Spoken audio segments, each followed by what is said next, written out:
Hello everyone and welcome to EverlastCyber. In today's video, we'll be going through some practice questions and answers for the CompTIA Penetration Test Plus certification exam.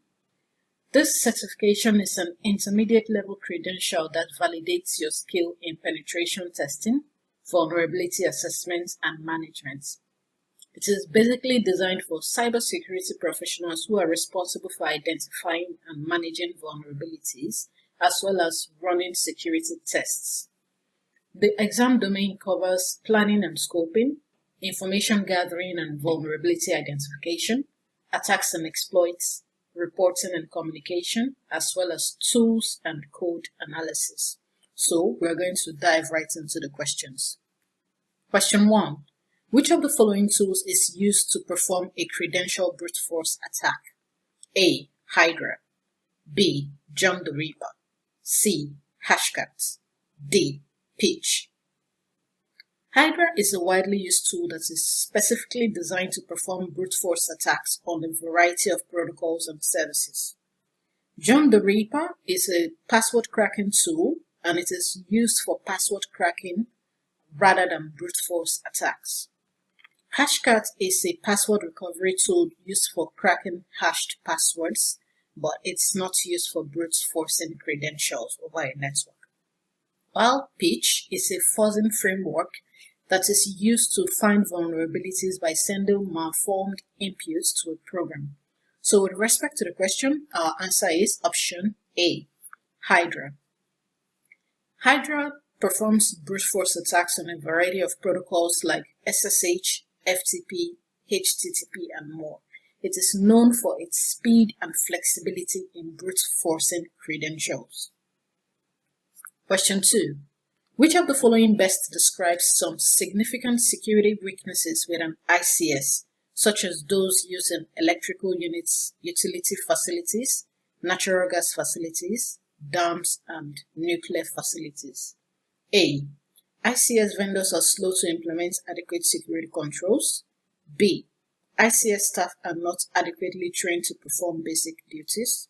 C. There is a scarcity of replacement equipment for critical devices. D. There is a lack of compliance for ICS facilities.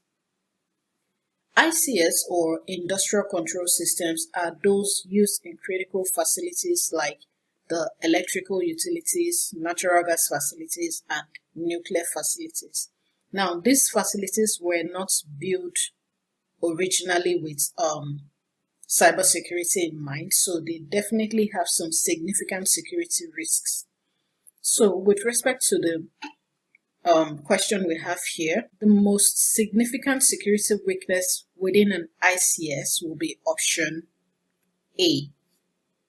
The ICS vendors are slow to implement adequate security controls because these systems were not originally designed with cybersecurity in mind. Question 3. Which option shows the correct order of complexity from least to most complex for the following passwords? A. 4321. B. 3142. C. 2314. D. 1234. Now we know that complex passwords must have a mix of lowercase, uppercase, numbers, and special characters. So to arrange these passwords in the order of complexity from least to most, that will be option C. So for the number 2, we see that the password is just comprised of letters. For the number 3, it has one number and upper and lowercase letters. For number 1, it has all lowercase and just 2 numbers, while for option 4, it has uppercase, lowercase, numbers, and special characters. So we can see that the correct order of complexity is 2, 3, 1, 4. Question 4. What is the primary purpose of a pivot in a penetration test? A. To establish persistence on a compromised system. B. To escalate privileges on a target machine. C. To use a compromised system to attack other machines on the same network. D. To scan for open ports on a remote network. Establishing persistence involves ensuring continued access to a compromised system across reboots or other changes. Now, this is related to maintaining access rather than pivoting. Privilege escalation is about gaining higher levels of access on a compromised machine. However, it's not about using a compromised system to attack other machines. Pivoting is a technique of using a compromised system as a launch point to access and attack other systems within the same network. For option D, scanning for open ports is a reconnaissance activity that is performed before gaining access. So with respect to the question we have, the primary purpose of a pivot in a penetration test is option C, to use a compromised system to attack other machines on the same network. This is a common tactic that is used to move laterally within a network. Question 5. Which of the following is a technique used to bypass network firewalls and IDS/IPS by fragmenting packets? A. SIM flood. B. Packet crafting. C. Fragmentation attack. D. Port scanning. SIM flood is a type of denial of service attack that exploits the TCP handshake process. However, it does not involve fragmenting packets, but rather it overwhelms the target with a large number of SIM requests. Packet crafting involves manually creating packets with specific attributes for testing or evading security controls. Fragmentation attack is a technique that involves sending fragmented packets to bypass network firewalls. So by fragmenting the packets, the attackers can avoid detection or bypass security filters that might only inspect the first fragment of a packet. Port scanning is a technique used to discover open ports and services on a target system. It is not related to packet fragmentation or bypassing firewalls. So we'll be going with option C, fragmentation attack. This is a technique used to send fragmented packets in order to bypass network firewalls, IDS/IPS systems, as well as other security mechanisms. Question 6. Black box penetration testing strategy provides the tester with A. A target list. B. A network diagram. C. Source code. D. Privileged credentials.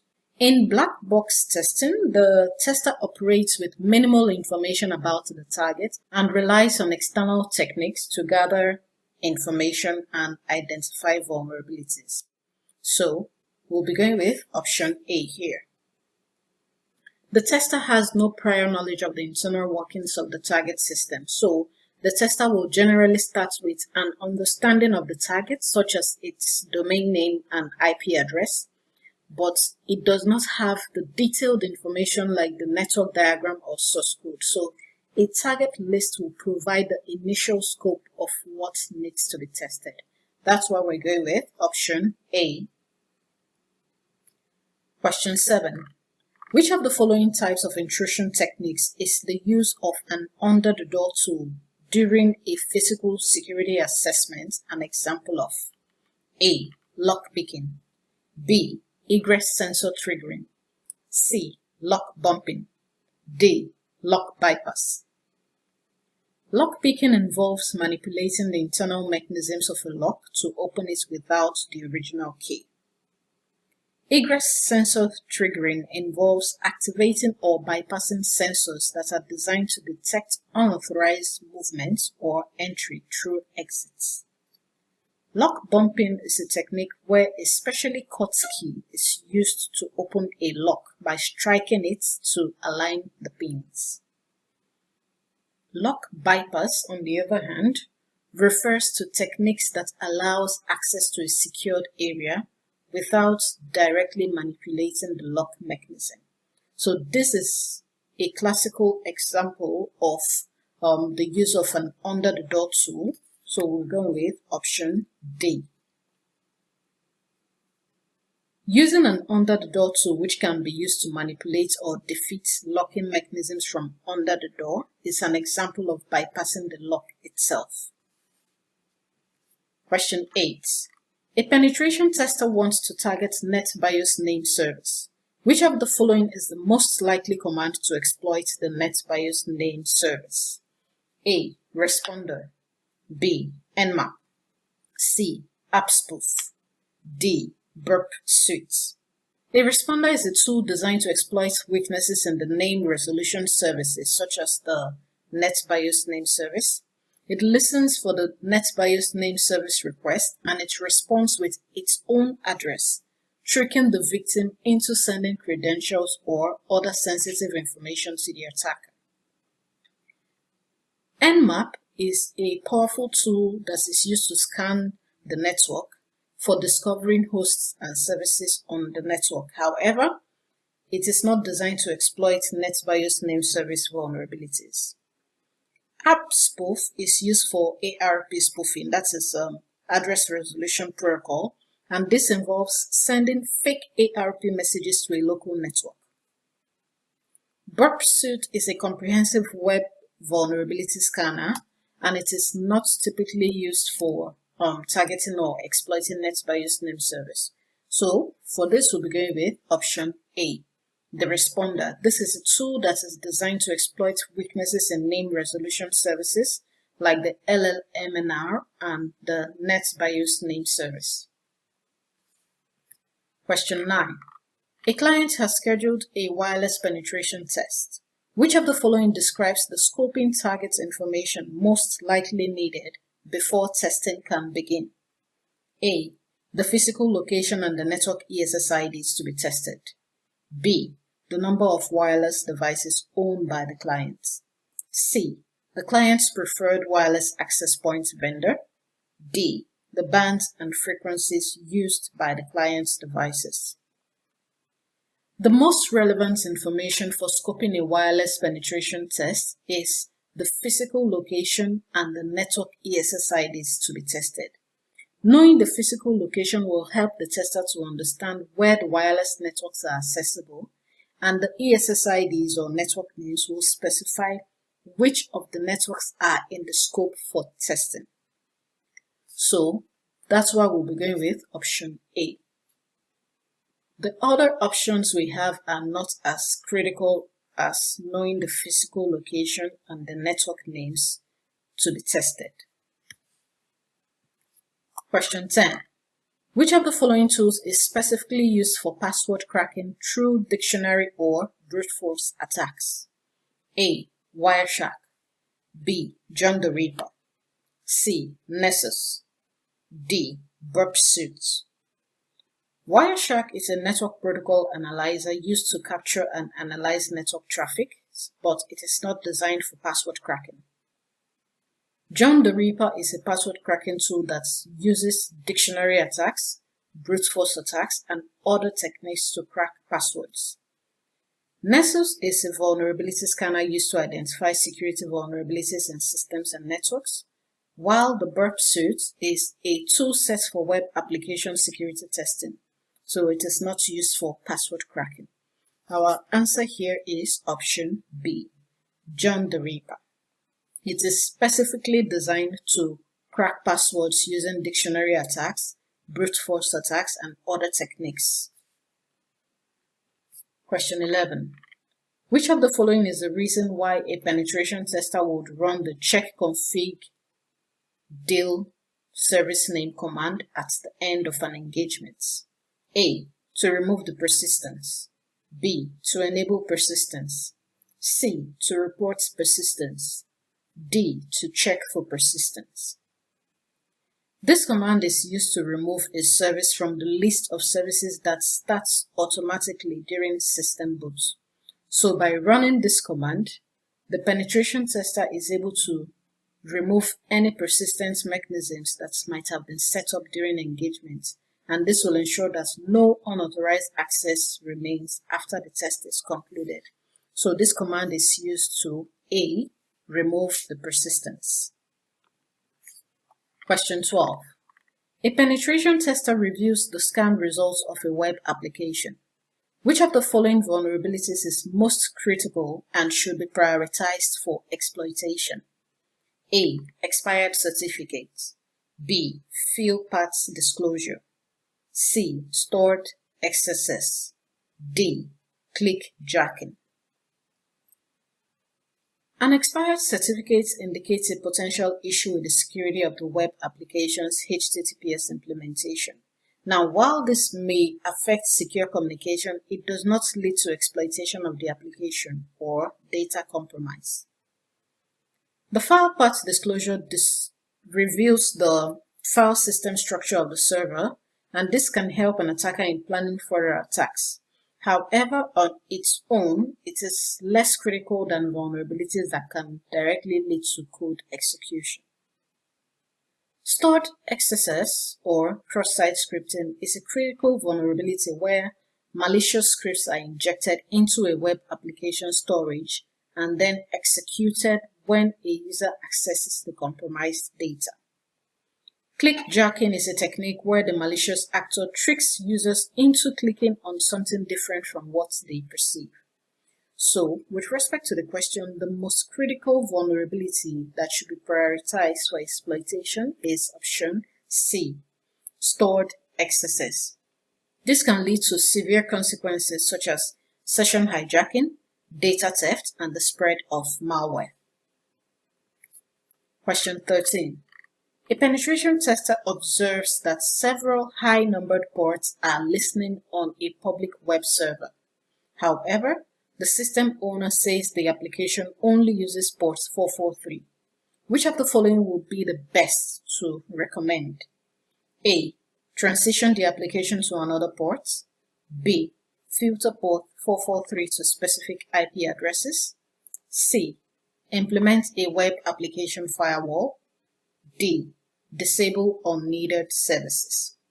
If we read the question here, the most obvious answer and the best recommendation will be option D. Disabling unneeded service will reduce the attack surface of the server by closing all unused ports and services, and this can help to mitigate potential security risks associated with exposed ports. Question 14. What is the main purpose of a vulnerability scanner in a penetration test? A. To identify potential security holes in the network. B. To perform DOS attacks on a target. C. To encrypt traffic between the tester and the target. D. To discover active devices on a network. A vulnerability scanner is used to detect and report vulnerabilities in systems, applications, and networks. Now, such vulnerabilities that can be present are outdated software, misconfigurations, or other security flaws that the attackers might exploit. So this is the main purpose of a vulnerability scanner, to identify potential security holes in a network. The other options we had up there, they represent other activities, but they do not align with the core purpose of a vulnerability scanner. Question 15. A penetration tester was able to enter an SQL injection command into a text box and gain access to the information stored on the database. Which of the following is the best recommendation that would mitigate the vulnerability? A. Randomize the credentials used to log in. B. Install host-based intrusion detection. C. Implement impute normalization. D. Perform system hardening. Randomizing credentials used to log in is good practice for security. However, it doesn't address the underlying vulnerability of SQL injection. Intrusion detection systems can help to detect and alert on suspicious activities, but it does not prevent SQL injection attacks by themselves.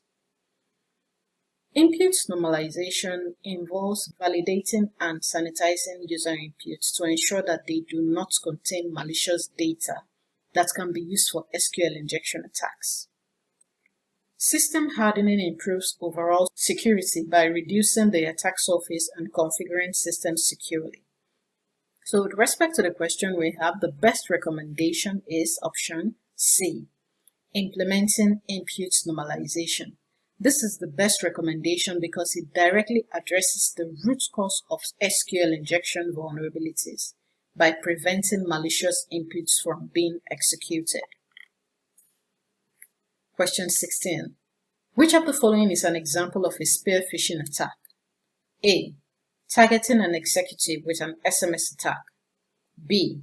Targeting a specific team or person with an email attack. C. Targeting random users with a USB key drop. D. Targeting an organization with a watering hole attack. For option A, this is more of a smishing attack because smishing has to do with the sending of SMS.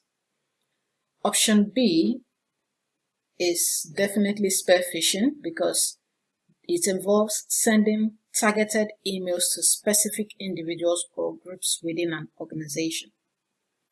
Option C is a form of physical social engineering known as baiting, while option D involves compromising a website that is frequently visited by the target organization, but this is not a form of spear phishing. The answer we are looking for here is option B. Spear phishing targets specific individuals or groups within an organization by sending them targeted emails with the goal of stealing sensitive information or gaining unauthorized access. Question 17. Which of the following CPU registers does the penetration tester need to overwrite to exploit a simple buffer overflow? A. Stack pointer register. B. Index pointer register. C. Stack base pointer. D. Destination index register. For this, we'll begin with option A. The stack pointer register holds the address of the top of the stack.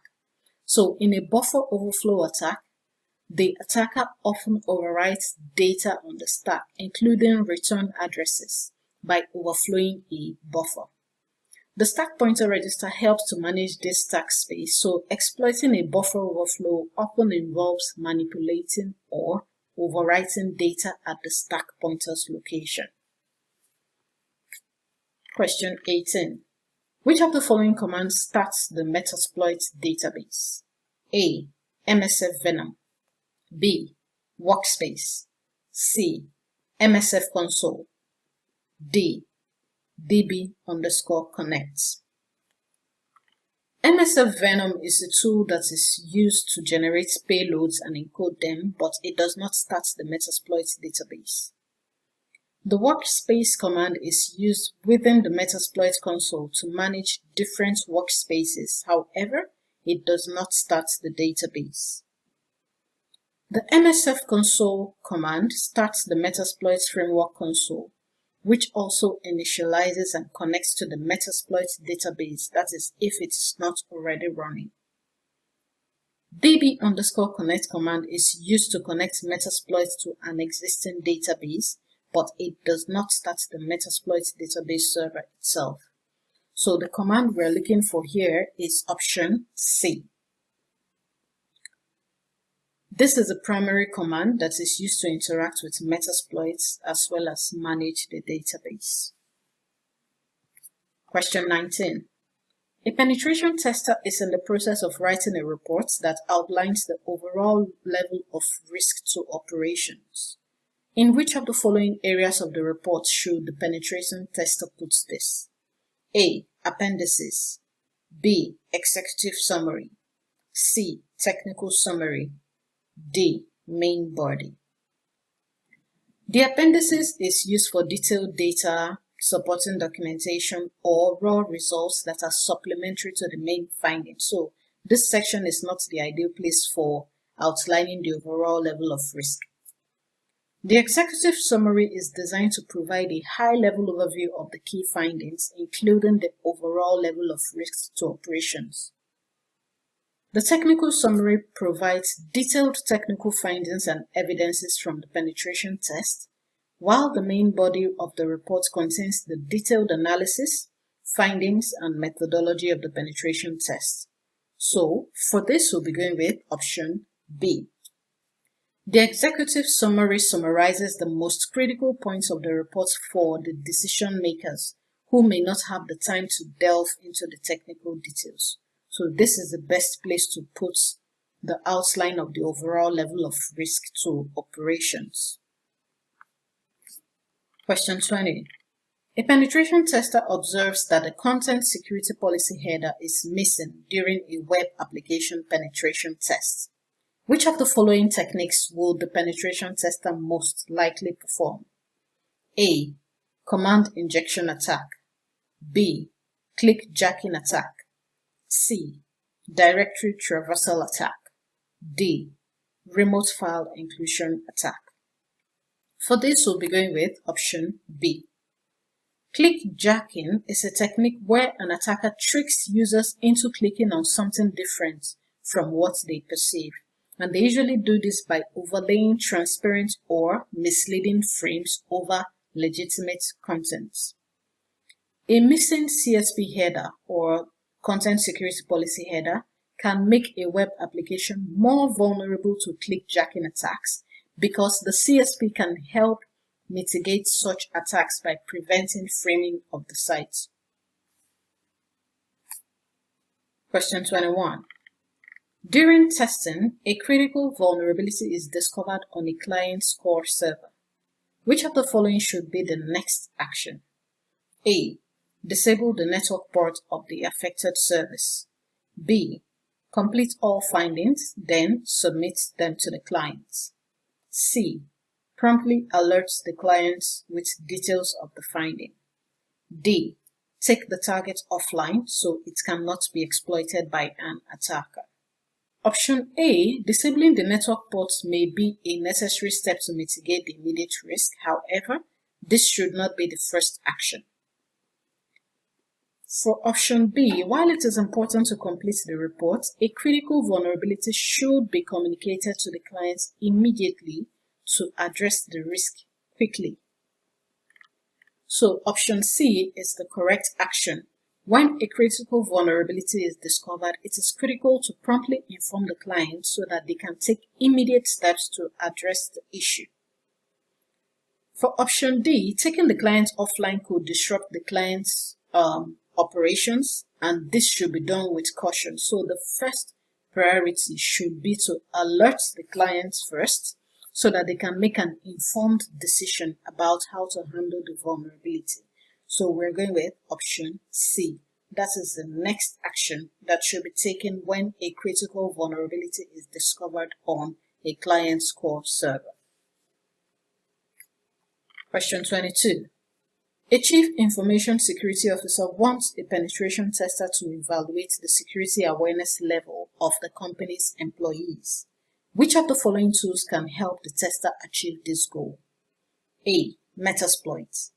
B. Hydra. C. SET. D. WP Scan. Metasploit is used for exploring vulnerabilities in system, but it is not used for testing employee awareness. Hydra is a tool used for brute force attacks, but it is not used for evaluating human-based security awareness.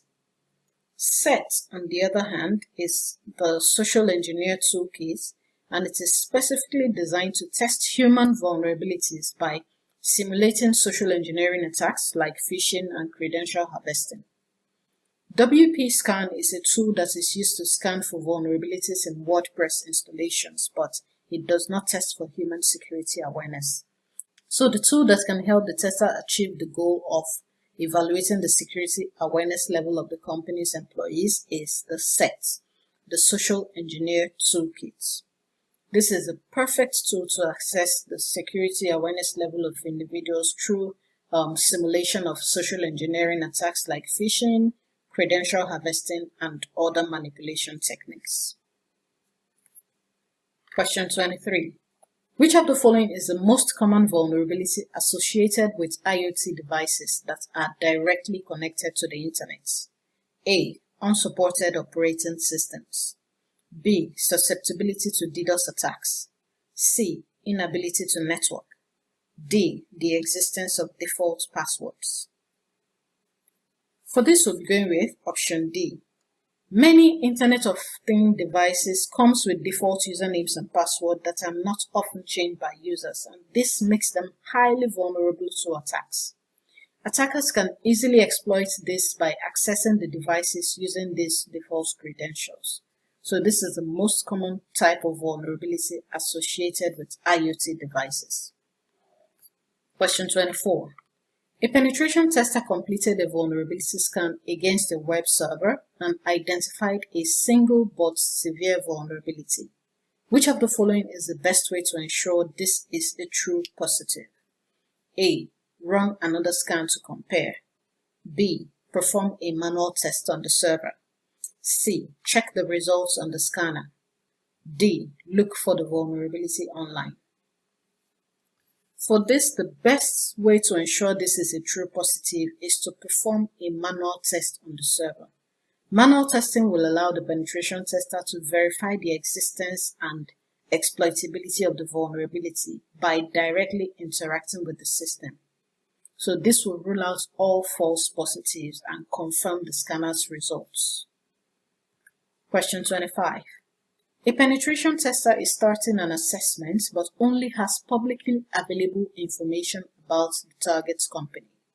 The client is aware of this exercise and is preparing for the test. Which of the following describes the scope of the assessment? A. Partially known environment testing. B. Known environment testing. C. Unknown environment testing. D. Physical environment testing. A partially known environment testing is like the gray box testing because the tester has some internal knowledge like the network diagrams or some credentials. For a known environment testing, this is more like a white box testing because the tester will have full access to internal information like the source code or the system architecture. In an unknown environment testing, this is more likened to black box testing. So the tester has little or no internal information about the target company apart from what is publicly available. Physical environment testing is the assessment of physical security controls, but that is not the focus in this scenario. So for this, we'll be going with option C. This unknown environment testing simulates the perspective of an outside attacker trying to breach the system without insider knowledge. This brings us to the end of the practice questions and answers for the penetration test plus certification exam. Don't forget to like, comment, and share, and also hit the subscribe button so that you'll be informed when our next informative video will be put up. Thank you for watching this video, and I'll see you in the next one.